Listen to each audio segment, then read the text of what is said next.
आप अभी का जो बिहार दिख रहा है उसमें नीतीश कुमार जी की अपनी परिकल्पना है और प्रधानमंत्री मोदी जी की अपनी परिकल्पना है। क्या उन दोनों को एक ही रास्ते पे कहीं देख रहे हैं या आपको लगता है कि बिहार में शायद कोई समानांतर दो चीजें चल रही हैं? नहीं, यही तो अच्छी बात है।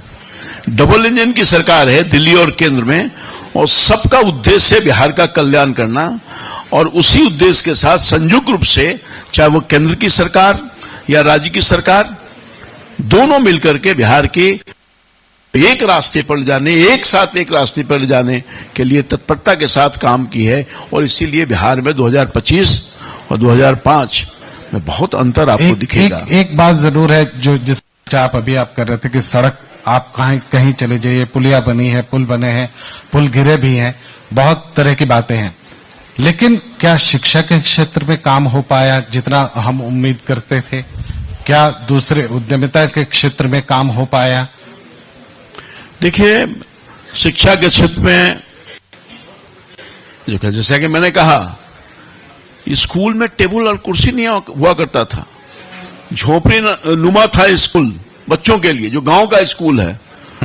आज मैं दावे के साथ कह सकता हूं कि बढ़िया भवन का निर्माण हुआ है, बढ़िया पढ़ाई की व्यवस्था हुई है, शिक्षकों की जो कमी थी, लाखों शिक्षकों की बहाली यही राज्य की सरकार ने की है।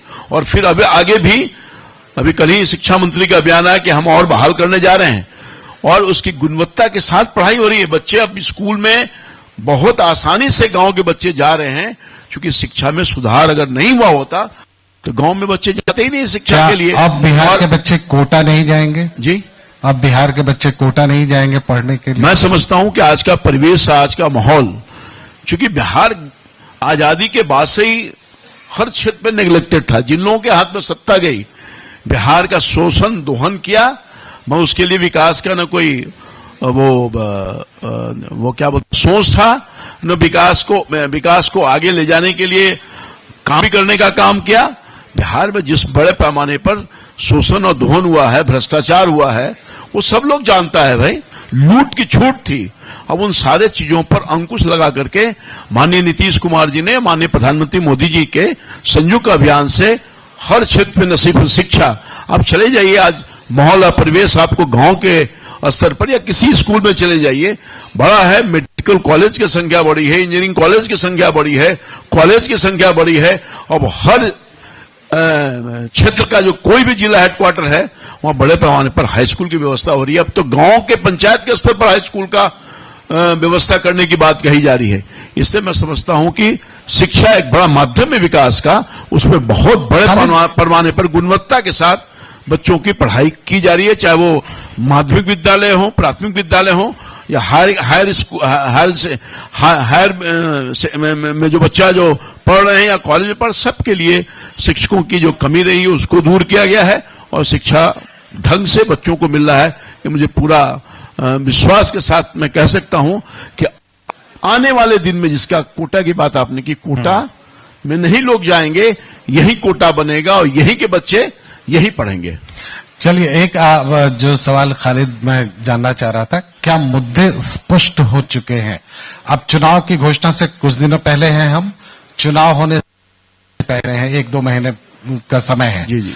क्या चुनावी मुद्दे स्पष्ट हो चुके हैं या अभी भी वोट चोरी से लेकर रोजगार से लेकर और बाकी सारे मुद्दे जो अभी तैर रहे हैं, उन सब के पैरेलल आप या उनके विरोध में आप कोई मुद्दा खड़ा कर पाए हैं अभी तक?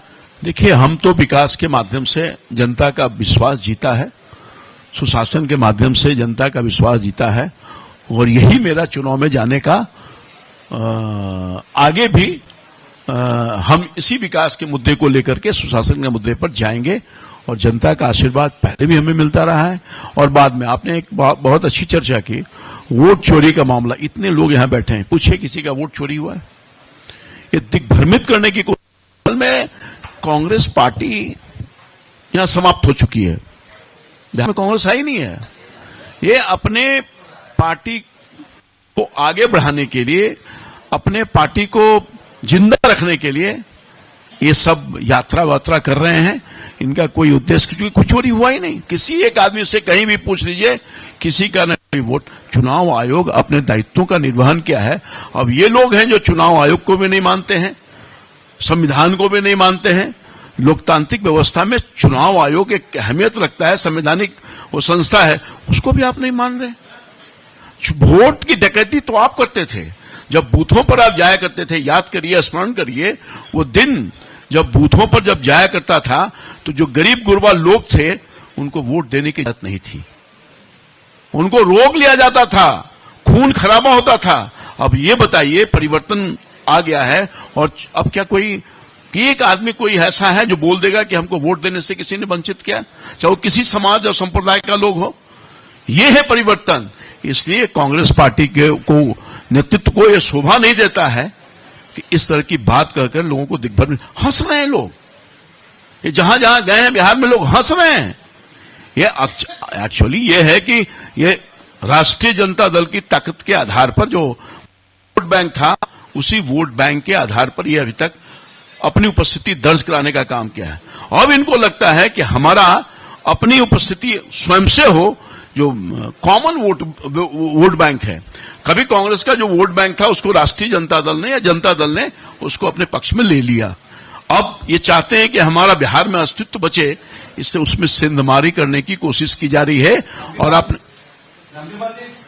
मेरी बात पूरी हो जाने दीजिए। हाँ, जी जी जी जी जी श्योर, तब उसका मतलब निकलेगा। मैं ये कह रहा हूं, नहीं आपको पूरा फ्रीडम है, कितना हमको आप बुलवा पाते हैं बुलवाइए। मैं ये कह रहा था कि राष्ट्रीय जनता दल और ये जो कांग्रेस पार्टी है, इन दोनों में अंदर खाने चल रहा है कुछ गड़बड़ी। एक दूसरे के प्रति ये डर गए हैं, इनको अपने में अंडरस्टैंडिंग नहीं है। अब ये कह रहे हैं तेजस्वी यादव कि हम मुख्यमंत्री प्रधानमंत्री बनाएंगे, और जब उनसे पूछा जा रहा था मुंह में दही जम रहा है, इनको बोलते ही नहीं है मुख्यमंत्री बनाएंगे। तो ये सब सह और मात का खेल चल रहा है। पूछिए। तो आपको लगता है कि एसआईआर कोई मुद्दा नहीं होने जा रहा है? नहीं, आपको लगता है कि जो बिल्कुल नहीं। आरोप प्रत्यारोप की राजनीति चल रही है, वोट चोरी, ये सब कोई मुद्दा नहीं होने जा रहा है यहाँ चुनाव में? जनता ने कोई नोटिस ही नहीं दिया। मतदाता प्रोडक्शन का जो काम चला, निष्ठा और ईमानदारी से चुनाव आयोग ने काम किया, और कहीं किसी का वोट न चोरी हुआ है न डकैती हुआ है। चोरी डकैती तो मैंने कहा कि ये लोग करने वाले हैं, चलिए कोई इसका असर नहीं। चलिए, इस बात को मान लिया आपके कि मुद्दा नहीं बनने जा रहा है, क्योंकि आप लंबा राजनीतिक करियर है आपका और लोगों से सीधा जुड़ाव भी है, भी कर रहे हैं, लोगों का जो फीडबैक है लगातार आपको मिल रहा है, तो ये तो बात आपकी हुई। लेकिन रामकृपाल यादव की इस चुनाव में क्या भूमिका होने जा रही है, ये इंडिविजुअल लेवल पे मैं जानना चाह रहा हूँ। बहुत अच्छा है। मैं पार्टी का, भारतीय जनता पार्टी का एक साधारण कार्यकर्ता हूं, और पार्टी ने जो जिम्मेवारी दी है उसका अभी तक मैंने निभाया है। आगे भी पार्टी में चुनाव होगा, हम लोग प्रचार करेंगे पार्टी का, लोगों का विश्वास जीतेंगे, और मुझे पूरा भरोसा है कि इस बार भी एनडीए की सरकार बनेगी, इसमें कहीं कोई दो मत नहीं। पूर्व केंद्रीय मंत्री के लिए अगर पार्टी कहेगी तो अभी ऐसा कोई प्रस्ताव ही नहीं है, चुनाव मैदान में जाएंगे? ऐसा कोई प्रस्ताव ही नहीं है। क्योंकि इसी से जुड़ा मेरा अगला सवाल है, और उसी नोट पे मैं खत्म करूंगा ग्रुप एडिटर की इजाजत से, कि क्या रामकृपाल यादव को मैं सरप्राइज फैक्टर के तौर पे भी देख सकता हूं? क्या बिहार के मोहन यादव हो सकते हैं? नहीं भाई, ऐसा कुछ नहीं है, कोई दूर नहीं है। हमसे कई सीनियर लीडर, हमारे पार्टी में वरिष्ठ नेता लोग बैठे हैं। लेकिन भाजपा में परंपरा ये बन गई है सरप्राइज के तौर पे। अरे नहीं, ऐसा कुछ नहीं है, कहीं भी ये सोच, कहीं दूर दूर तक ऐसी कोई संभावना नहीं है। मैं जिम्मेदारी के साथ बोल रहा हूं। अरे भाई, अब सब लेकिन एक फैक्टर इसमें जरूर है। मेरी तरफ से आखिरी सवाल है, क्या जो एक समीकरण चलता है या चलता था, जिसके बारे में चर्चा होती है, वो माई समीकरण की बात होती थी, क्या बीजेपी इस समीकरण को तोड़ पाई है? मैंने कहा कि भारतीय जनता पार्टी या एनडीए जो है, हम सबके साथ सबका विकास वाली बात करते हैं और सबका विश्वास जीते हैं। कोई ऐसा धर्म और जाति का लोग नहीं है जो भारतीय जनता पार्टी और एनडीए के समर्थक नहीं हो, और हम सबके बीच में काम किया है, कोई विभेद किया ही नहीं है। एनडीए की सरकार ने किसी के साथ कोई विभेद किया है? आप हमको छोटा सा एग्जाम्पल कोई आदमी बता दे। तो जब हम सबका विश्वास जीता है, सबके लिए काम किया है, तो मुझे पूरा भरोसा है कि सभी जाति, सभी धर्म, सभी वर्ग के लोग हमें अपना आशीर्वाद देते रहें, इस बार भी देंगे और एनडीए की सरकार मजबूती के साथ बनेगी।